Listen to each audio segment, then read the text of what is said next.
Alright guys, welcome to another RWBY Amity Arena video.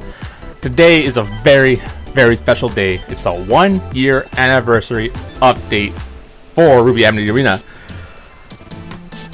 We're going to go over the patch notes. We're going to take a look at pretty much everything that they included. All the new updates, not just card updates, you know, UI, costumes. Plaza, Plaza's closed right now actually, so we'll have to take a look at that later. Let's go over the patch notes. Anniversary update. Flower Power enters Amity Arena. Card balance changes were made. The Plaza has been revamped. Turret skins are now available. Bunch of new outfits. First year anniversary event begins. New cards. Flower Power. 5 Aura Legendary. Arena 7 Unlock. Now, here it doesn't say anything, but let's take a look at it in-game.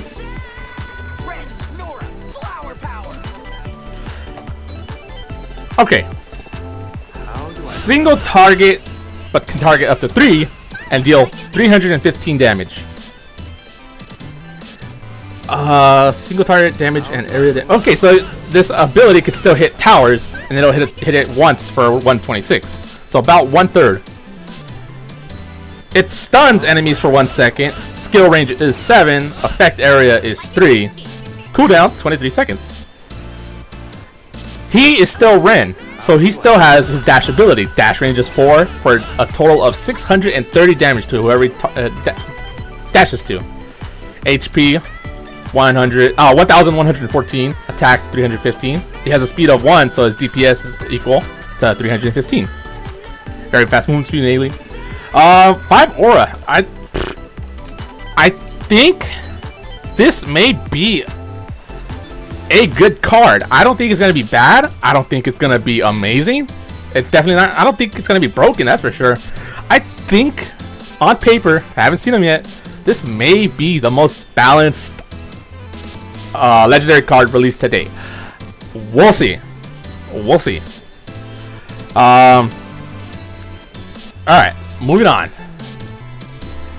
Lancers and Lancer Swarms. The Lancers have been left behind in terms of the power creep, so we have come up with some solutions to make them more relevant and useful as great options to deal massive damage to targets that underestimate these angry grim wasps. Their formation has also been changed so that it is possible to split them to defend 2 sides. Lancer count 3 to 4, Lancer Swarm count 5 to 8, attack range 2 to 2.25. Formation summons in a horizontal line. That means they're going to be summoned side by side, so you can now split them. I believe regular Lancers cost... Lancer Swarm costs 5. Alright, so what's the value ratio here? For 3 costs, you get 4. For 5 costs, you get 8. So it is a lot more value in Lancer Swarm. Potentially, I could see this being used a lot more, especially at 5 Aura. You get to push 2 lanes, 4 and 4. That's going to be a little tricky to defend against. We'll see. By the way, guys, I May Fall it's a remix, but it's the starting screen song.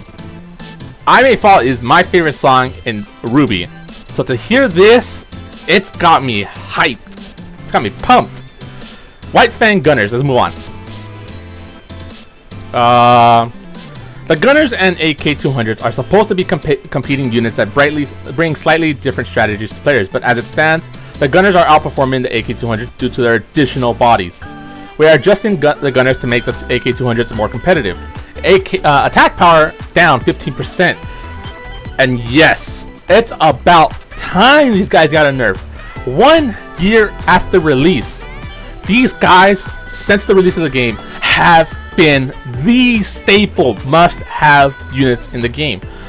Because they're common cards and not rare epics or legendaries, it's super easy to max out.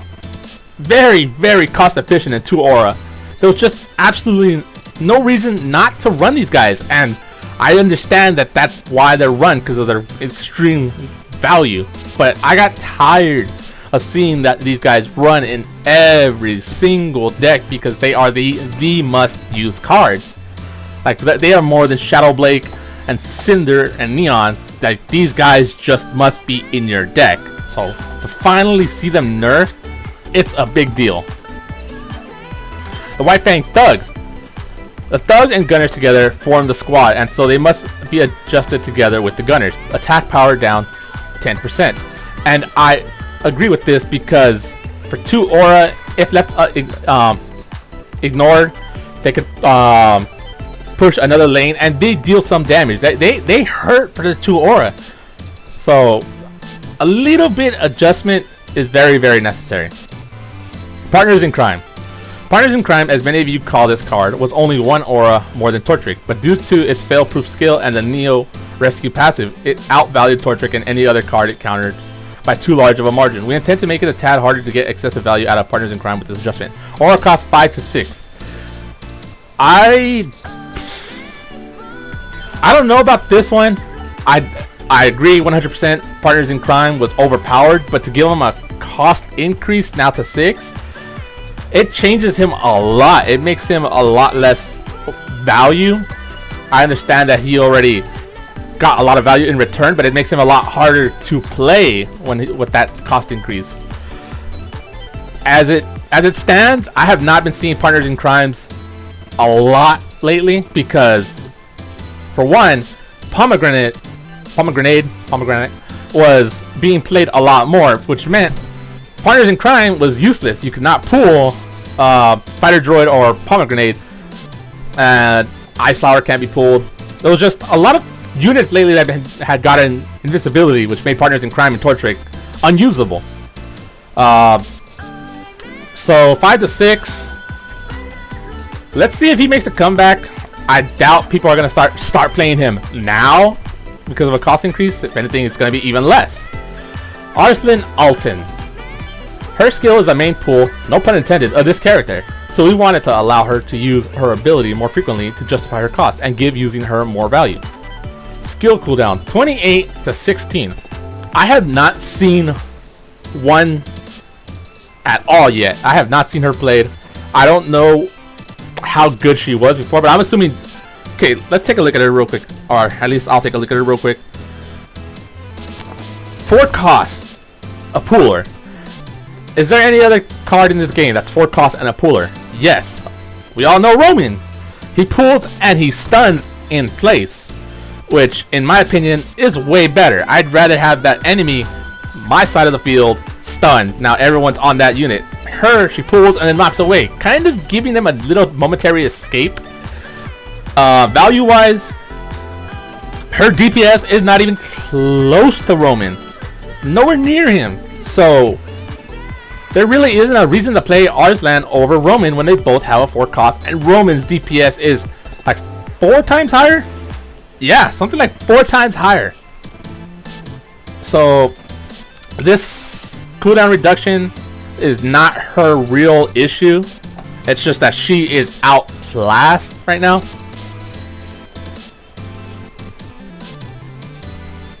Checkmate. You know what? Let's go back to Arslan. You know what? If you gave her a stun on top of what she does,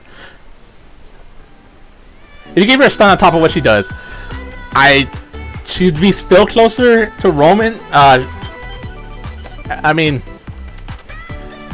she'll still be missing the DPS, but at least she brings something unique: the pull, knockback, and stun. But I don't know. It like I said, outshined by Roman. You really can't do anything except for to overhaul her to be kind of like a Roman, but same stats, except you know she pushes away. Then she might get used more. As it stands, yeah, Roman. Checkmate. Checkmate is in a rather strange state where, by its animation and design, it is better utilized on defense, but it is hard to justify its cost if only used on defense once.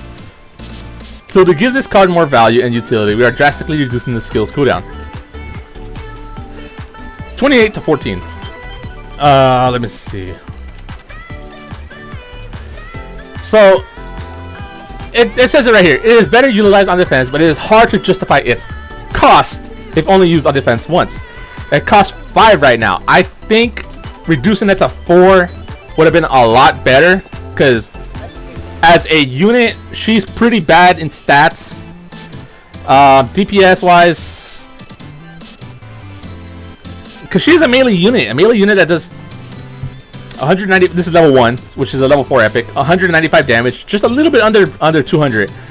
HP is okay at 1,275, but it is really hard to get that skill off right.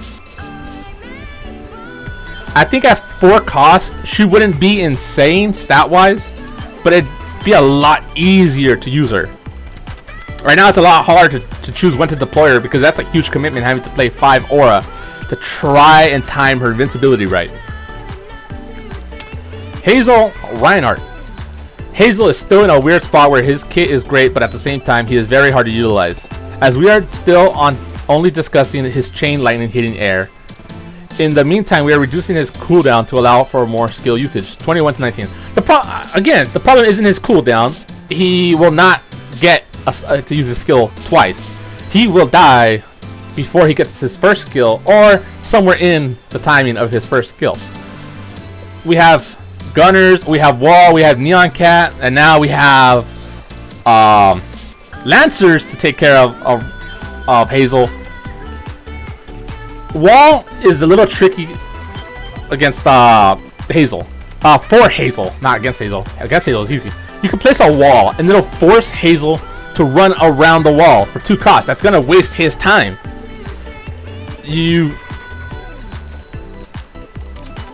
Hazel, you target a character, so he ignores everything else, which includes the wall. Most of the time, units have to break their way through the wall, and that will stall them. In this case, Wall still stalls, but in a different way, because now he has to take the time to run around the wall to get to the unit he wants. And with the addition of the 4th Lancer for 3 costs, Hazel's still gonna have a hard time. It was never his cooldown. At least from the few Hazels I faced, it's not his cooldown.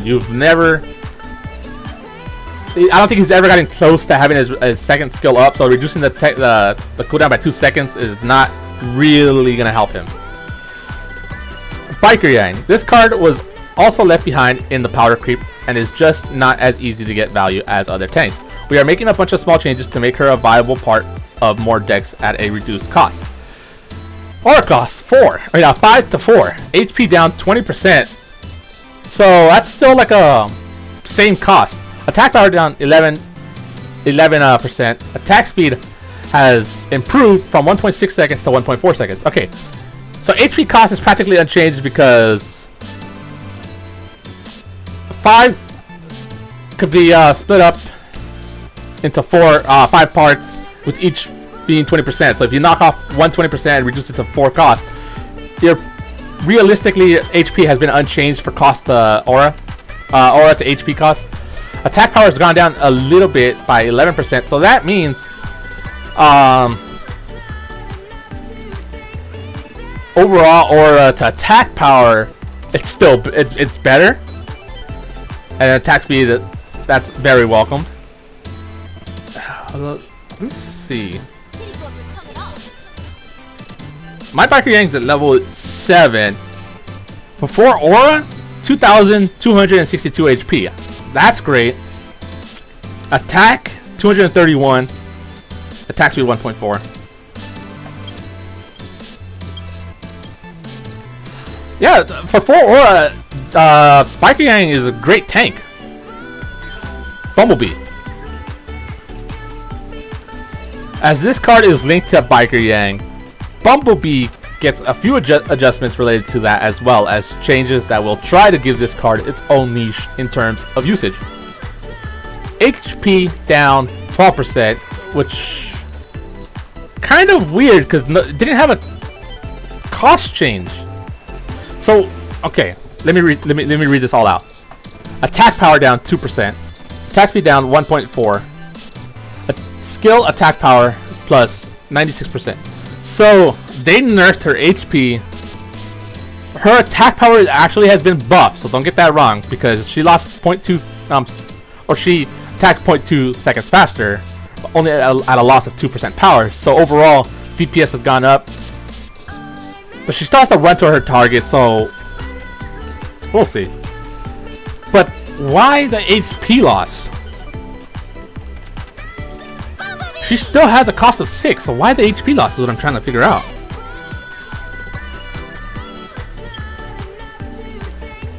Okay, area damage is now 558, so tower damage is 224. And this is level 2 Bumblebee.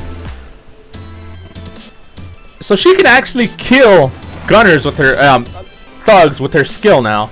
Before, it was tricky. It was a matter of levels, but I think, yeah, well, 558. That's a 100% chance to kill all thugs now. So, but to say that you're gonna use a Bumblebee to clear out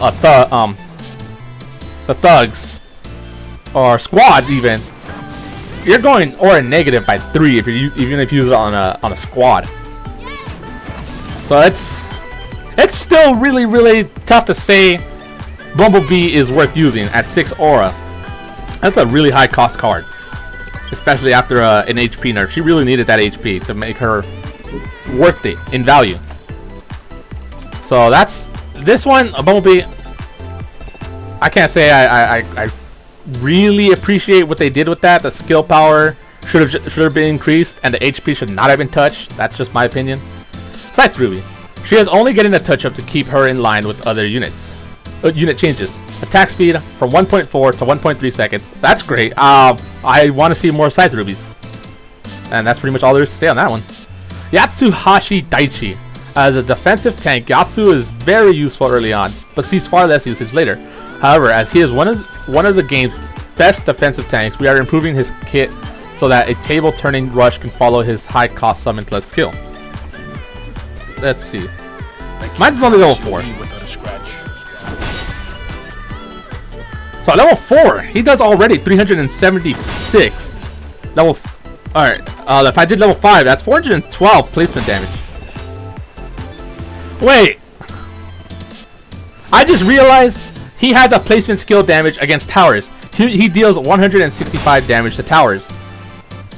You can't ever place Yatsuhashi on an enemy tower. He can only be summoned on your side of the field. So why does it include tower damage? I mean, I guess it still has a calculation because it's always 1/3 of what your placement what your skill damage is. But it's funny that it's included because it can't be used that way. But yeah, Yatsuhashi will 100% clear thugs now, and actually a proper level 8 or 9 Yatsuhashi will take out a huge chunk of the AKs. So for same cost, he might be worth using against the AKs. Neopolitan.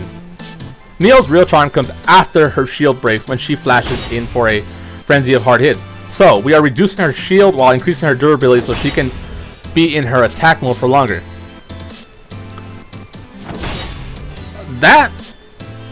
What is that scaling?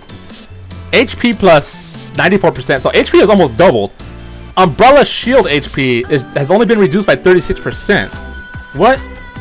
Neo, if you would. So, my level 3 Neo now has a 513 HP shield and now has 774 HP. I think this is a little bit over the top buff, because now she's actually going to stay alive in her frenzy mode for quite a long time, and she deals insane damage when she's in that. If she happens to connect to your tower, you're going to lose your tower to this Neo. This was a little bit overtuned, I think.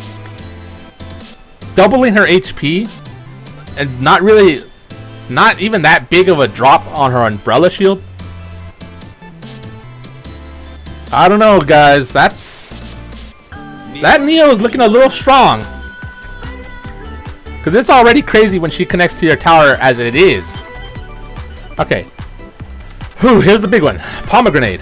This legendary was in a slump for a very long time and was overdue for a buff, so a while back we brought it into the meta in a big way to be part of what we initially dubbed the shooter meta alongside Y and Cinder, which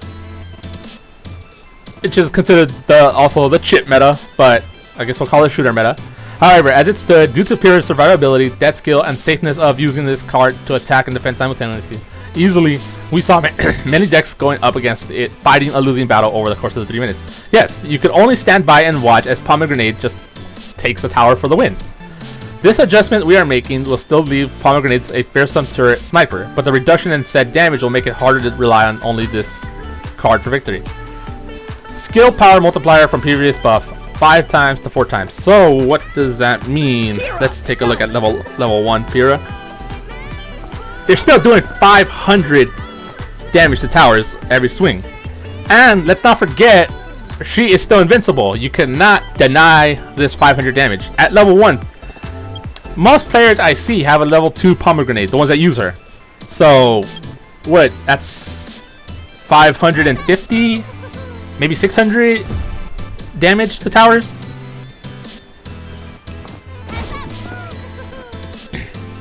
So overall, Pomegranate is still going to be Pomegranate. You can't stop her. You can only watch as she's going to destroy your tower. It's going to take maybe one extra toss to destroy your tower, but the decks that usually go with Pomegranates, it's hard to play against. It's usually the Gunners, which got nerfed, the Wall, the Neon Cat, maybe Ravagers, maybe Deathstalkers, Shadow Blakes, just stalling as hard as they can. They're not really trying to push for your tower. They're just waiting until the next Pomegranate comes up. So overall, I don't think Pomegranate is gonna be played less. Probably about the same. We'll see. Alright, Plaza changes. The Plaza has received a bunch of interesting features. The Plaza map expands. An airship has been added. A playable piano has been added. A special new zone has been added. Get ready for a dance party. Day and night cycles. Tower skins. Towers and turrets get skins. You can find the option to change them in your card menu at the top next to your emoticon button.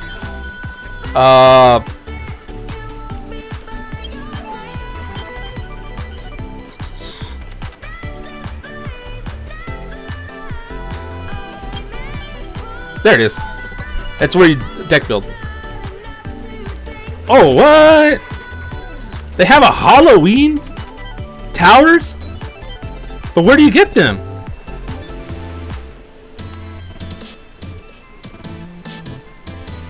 Alright. Cookie shop. Turret skins. There's only that Atlas skin. Alright, I got 14,000 regular cookies. I'm gonna buy one. I'm gonna buy the what if the Halloween one comes out? Alright. Screw it, I'm buying it. Now outfit draw. Halloween skins. You know what, the Christmas outfits are still here, but none of them really interest me. The Halloween outfits, I like most of them. But I'm not a fan of Cinder, so I'll be upset if I get Cinder. I really like the other 3. Oh, thank you. Ares, Dog of War, Scythe Ruby, Icewise, and Parasol Neo. I really like those skins. So they're 6,500. I have enough for 1. As long as it's not Cinder. Oh, why? Why? I would have taken any of them but Cinder.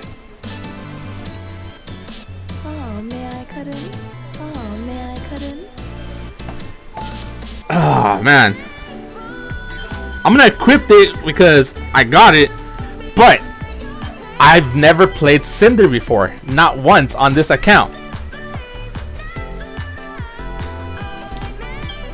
Oh man, that feels bad, guys. Alright, let's move on. New background UI. The UI for changing the lobby background has changed due to something very special we've added to the game. There is now a button to open up the menu for changing your background. The old method of just tapping the character on the screen will no longer work. Yeah. You can hear it. I'm tapping it. but it doesn't do anything anymore. So I don't know why they left the tap sound.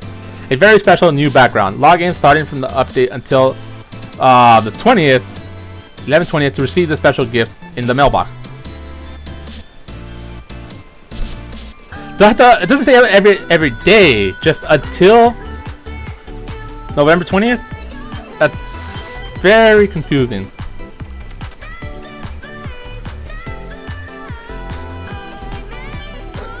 There's also this. I think it's a placeholder, or is it? No, I can't rotate it. That's weird. Oh, and then there's very Halloween special outfits are here.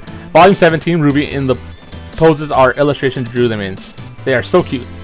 So yeah, I got Cinder when I preferred one of these three. So I would have actually preferred Neil the most. You get these Halloween outfits in the cookie shop. Let's double check, but I'm pretty sure I didn't see those.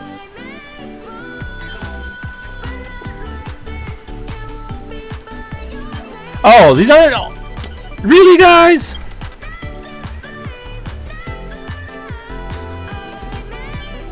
Is this the one?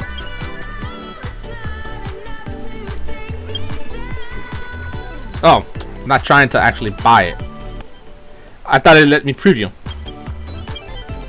So, these 4 skins are only in paywall, behind a paywall. You get 1,200 premium dust, and you also get these 4 outfits for $10. Unfortunately, it doesn't look like they're in the. You can buy them with cookies. They are strictly behind a money wall, paywall. I can't say I'm happy about that. It really sucks that they put something like this behind a paywall. If anything, leave skins to the cookie shop, put the cards, bundles, and stuff like that behind paywalls. But to block us out of the skins, I can't say I'm too happy about that. There's a huge anniversary bundle. Anniversary bundle 1. $50, 6,500 premium dust, sneak premium dust, Arena 9, Superior Crate, 1,500k Leanne, 3 legendaries, and anniversary title. Wow, that's kind of expensive. Is that even worth? Let me see. No, because you could just buy the bundle right underneath it. You'll get 4,800 sneak premium dust. You'll get 2 superior crates, 2 legendaries. But the fact that you got an extra superior crate on top of that. Oh, I don't know. That's tough because it's 50. It's almost like buying 2.5 of these bundles of legends. They're pretty much even out, I guess. They even out. Alright, anniversary events. First anniversary event mission begins. Complete all the event missions to unlock a grand total of 280 sneak premium dust, 28 epics, that's great, 1 legendary card. Didn't it used to be one superior crate? Oh, but then there's this. First anniversary weekly superior crate. Superior crates will be sent out once a week with an accompanying notification. So okay, I understand why they didn't include one here and they just gave you the 1 straight epic card. Legendary card. First anniversary limited time bundles. We checked that out already. The 31st UTC Halloween RWBY plus RWBY's birthday celebration. I don't know what the UTC stands for. Go into the plaza on this day to see something very interesting and receive a gift from the birthday girl herself. Log in on this day to receive a Halloween turret skin as well. Okay, so that's how you get the Halloween turret skin. Alright, so if that's the case... Did I buy the turret skin? I did. Alright, so if that's the case, I'm going to equip the Atlas skin for now. And then when the Halloween one comes around, I'll equip that one because the Halloween one looks great. Alright, Potpourri.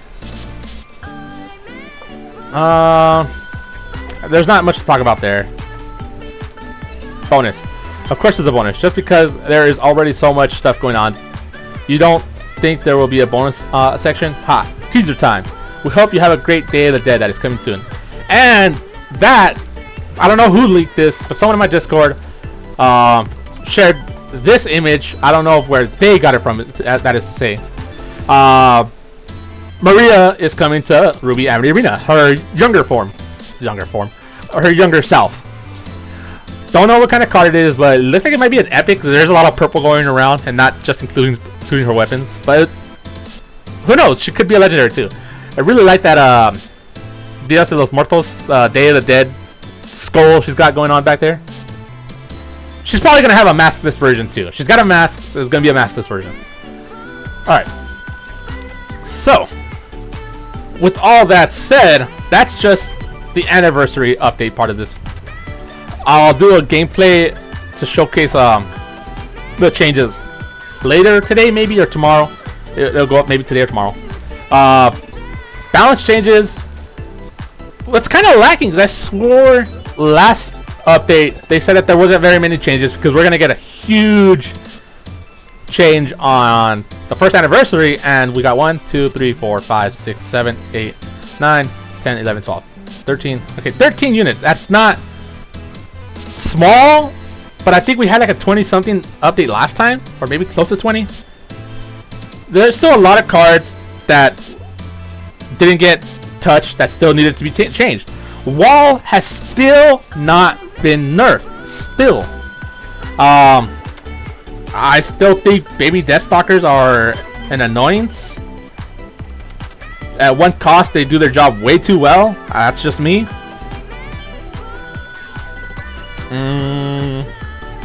Ilya's a little on the strong side for 2 costs. She needs like a tiny nerf. I'm not saying revert her aura cost, because at 3 she was terrible, but at 2 now her stats are way too good.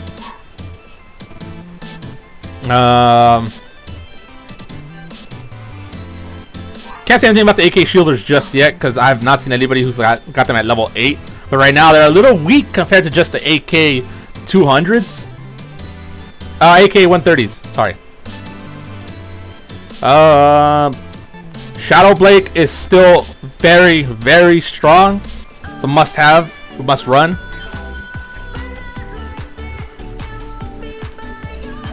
Apathy is really bad right now. At 7 hour cost, there's absolutely no reason to play them right now. They gotta fix it somehow. But we are getting a lot closer in terms of balance in this game. We're getting there, but I really wish they would do something about like the most run cards in this game. Again, Wall, Neon, those two have still not. Well, Wall has still not been touched. Neon Cat, nerf after nerf after nerf, and she is still an amazing unit. But anyways, guys, that's it. I'm gonna hop into some gameplay. Let me know what you guys think about the patch notes. This is a really long video, so there was a lot to go over. Hope you guys enjoyed. Leave your thoughts in the comments below, and I'll catch you guys in the next one. Peace.